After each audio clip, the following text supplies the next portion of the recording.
Hello and welcome to Jill Cameron Creations. Today we're going to be looking at a gatefold card.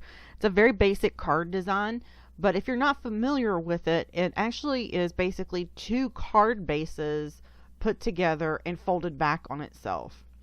So I'm going to do a portrait gatefold card, which means I'm going to start with an 8.5 by 11 sheet of bright pink cardstock, and then I'm going to cut that in half right down the middle so that I have 5.5 by 8.5 card bases.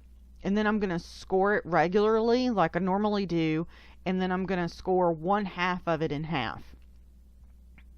Now, I have a cheat sheet over on my blog available for download for absolutely for free that will have pictures and measurements for both portrait and landscape gatefold cards, and it's just the measurements and the pictures of where to do everything so that you know in the future, and you don't have to come and watch a video to remember where your score lines need to be.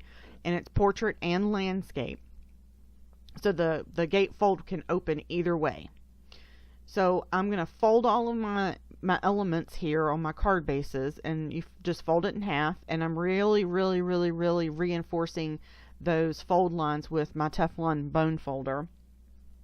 And then I will fold over the front half, and you'll see how this very simply goes together.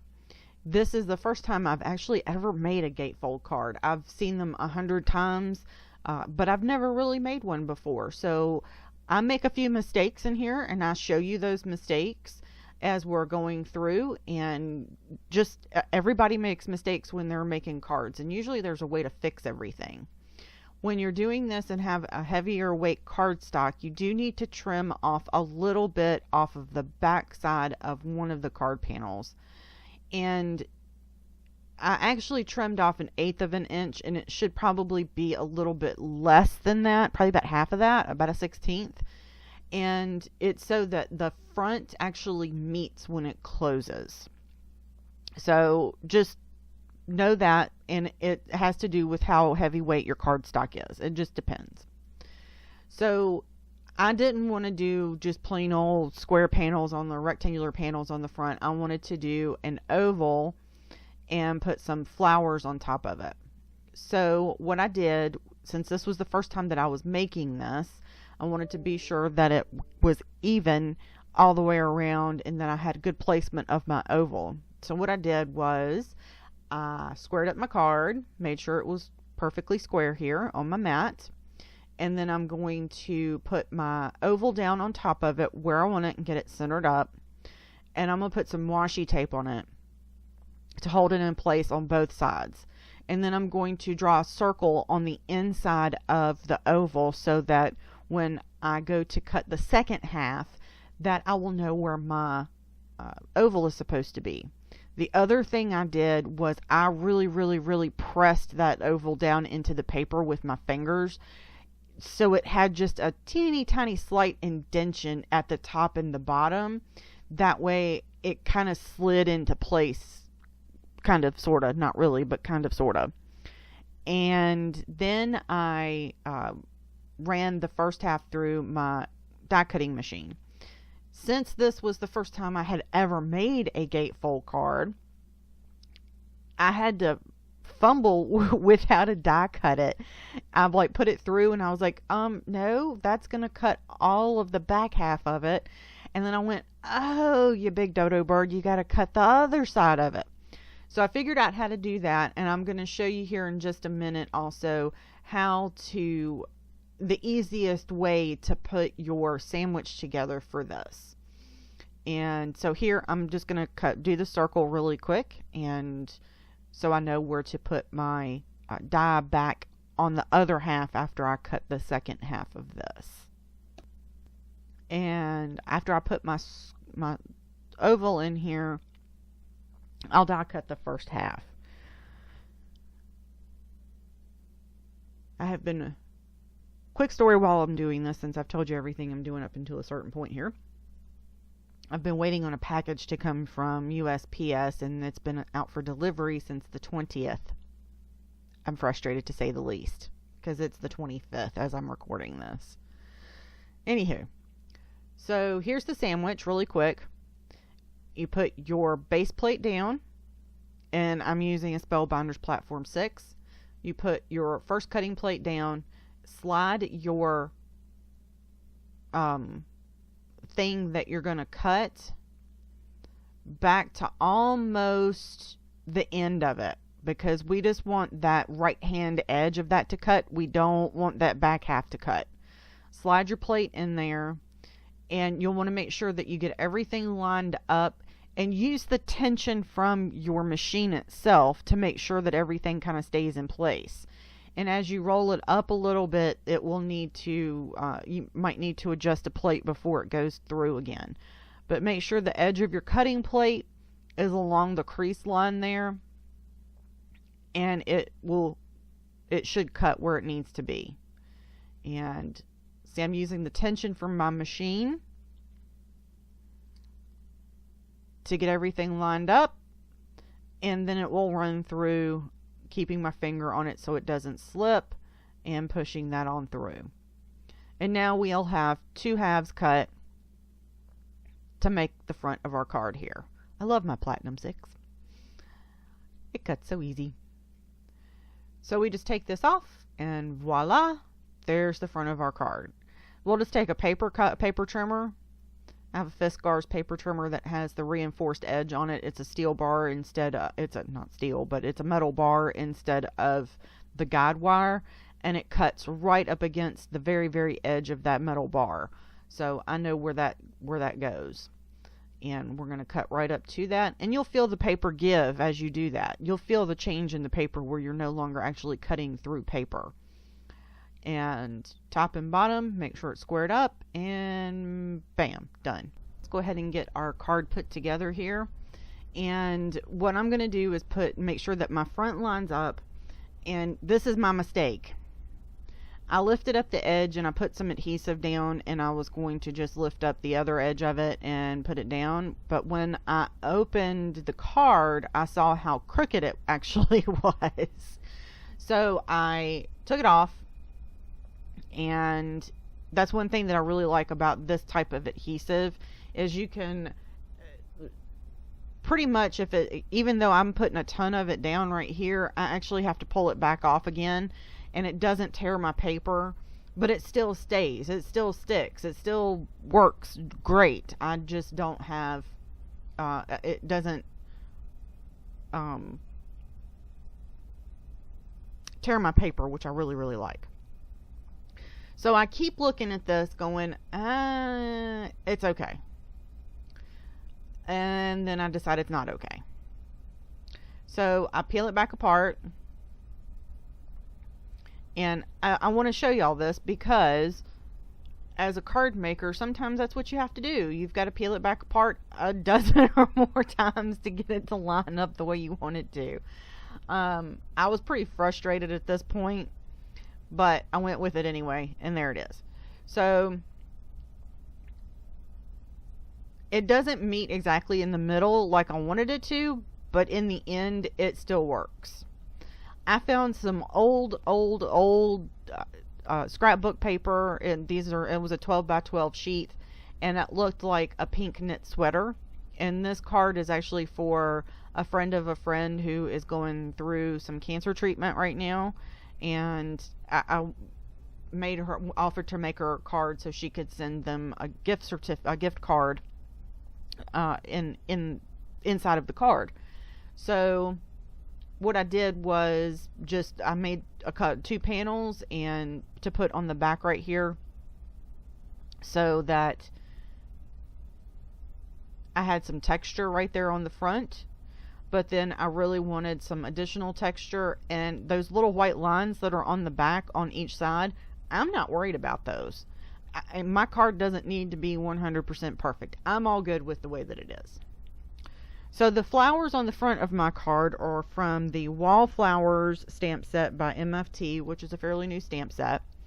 And I'm also using some pre-cut card bases, card panels from scrapbook.com. These are actually Nina Solar White 80-pound cardstock panels, and they come in packs of 25. And it's a very, very, very reasonable price on those. I'll have those linked in the description below, along with the stamp set, and the marker colors that I use for my Copics will be listed over on my blog too. So I'm going to Copic color these. This is going to go pretty quickly, and I'm just going to play some music because this is just really basic Copic coloring, and I will be back to finish up the card as soon as that's done.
Told you it was just really basic Copic coloring there. I just wanted some pretty pink flowers and a little dash of color. So I die cut those out with my Platinum 6 Spellbinders die cutting machine, and I laid them out on the front of that oval how I wanted them, and then I used some press and seal to pick those up. Works amazingly well. And from the back side, I'm just adding little dots of glue under the elements to hold it together and make sure that everything stays in place where I want it to stay. And then I let it dry for a second or two, and then I picked it up off of the press and seal so that I could actually adhere it on my card front. At this point, I decided that the oval looked a little plain against the flowers on it. So I stuck me just some white paper behind it and a little piece of washi tape, and I'm gonna add a stamp, background stamp on the oval. Easy peasy, lemon squeezy, as Laura Basson would say. And I'm reinforcing those fold lines again and to try to get it to flatten out a little bit. And I picked the Simon Says Stamp Flower Explosion background. I don't know, I think this is still available. I'm pretty sure it is. And I inked this up in Versamark ink just so I have a tone on tone. I wasn't looking for anything with color or anything. I just wanted something that had some tone on tone. And I put that down. I didn't even take the backing off of the stamp. And you can see a faint outline over there. I still had some ink on the stamp from something else previously. Oh well, that's okay.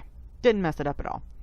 So now I have a really faint little outline on my background of my oval, and now I can add some adhesive to my flowers, and I'm going to attach those to the left side of my card base. I added a little bit of extra adhesive in some places on the flowers, and just to make all the little stuff on the flowers, just to make sure that they were going to stay there and stay together. I just wanted to make sure that everything had adhesive on it, and then I just held it there for a second or two to make sure that it stuck. So I'm going to use actually the Tombow adhesive instead of liquid adhesive, because it was a whole lot easier for me to figure out where about half of this was to put adhesive on with the tape runner than it was with the liquid adhesive, to be really honest. I put a whole bunch of it on there, and then I'm just going to hold it down, and I double checked to make sure that I didn't have any adhesive hanging out, because if I did, then I could take a white eraser and take that adhesive off without any issues. So that's the finished outside of our card, and I reinforced those fold lines about 1,000,000 times, and it still did not want to lay down. It still doesn't want to lay down. It's a very, very pretty card, but it's a very, very stubborn card. But that's okay. Well, I'm going to do something a little different that I normally don't do, and that's finish off the inside of my card. And how I finished off the inside of my card was I took a little bit lighter pink, and I cut it down with a My Favorite Things stitched rectangle frame, A2 sized, and added the flower explosion background to that, and we'll see that in here in just a second. I didn't want to color in the centers of the flowers, so I used 3 different colors, and I'll have those listed below in the description and over on my blog. 3 different colors of Nuvo drops, and one of them's a kind of a gold, one of them's a little bit of a white, and one of them's a little bit of like a latte color. And I just put them in there, and I'm going to let those dry while I finish up the middle of the card. The other thing I did was I just added a rectangle with 2 slots cut in it so that I could put a gift card in it, or the sender could put a gift card in it. So a couple things real quick while we're finishing up the card. Be sure to check out the information over on my blog post. I am going to be doing some interactive cards with cheat sheets on them about the measurements and that kind of thing, so that you don't have to go and watch a video and write down the measurements for yourself. Also, I want to point out something here in just a second. You'll see me turn my phone on, and it looks like I'm looking up something, and I am. I keep all of my stamp inventory, die inventory, ink inventory, Nuvo drops, Copic markers, all of that stuff. I keep it in an inventory list in Evernote, and I have pictures, I have keywords. So what I'm doing is I'm actually looking for a stamp that says thinking of you. And I literally just open my phone, click on Evernote, and type in thinking of you in the search bar, and it shows me all the stamps and all the dies that have anything to do with thinking of you. And that's the only way I can keep up with anything and be able to find stamps that I need. See, there, I was getting ready to do it. Never mind. Get the stamps and stuff that I need for my project that I'm working on. So there is a tutorial actually over on my blog as well, and I'll link to it in over on my blog post and in the description below, that shows you how to set up your Evernote so you can keep track of your stamp and die inventory. It's a super simple thing to have. The best thing about it that I love, and no, I'm not getting any money for this or anything, this is just my honest opinion about it. It's simple to use, but I also can use it on my desktop, on my laptop, and on my phone, and all three of them show me the exact same information because all of the information is stored in the cloud. And I really do like that. And it's super simple to set up, and it uses tags and you know, just like you would on Instagram or Facebook or Twitter, it uses tags to be able to sort through your information and be able to find your information. So there's Evernote right there in the bottom right hand corner of the screen. I'm looking for thinking of you stamp sets, and I scroll through it and I go, oh, that's the one that I want, and that's the one that I was looking for. And I have it sorted by brand, and I have it sorted by the stamp name, and I have a picture of it, and I have a list of all, like if it's a great big huge sentiment stamp set, which this one is the Bertie Brown Sentiments Galore stamp set that I was looking for, and I needed to find it, so that's how I found it. And I stamped that down on I wanted to make sure that I really liked where I was going to put it, and I stamped that down. So definitely check that out over on my blog. I will have a link to it along with the cheat sheet for the gatefold cards. And if you ever have any questions, don't hesitate to reach out, and I'll be happy to help. And also tag me in your social media stuff. I want to see what y'all are making out there today. Don't forget to like this, thumbs up, thank you very much, and also subscribe to my channel. And thank y'all so much for joining me today, and have a wonderful week.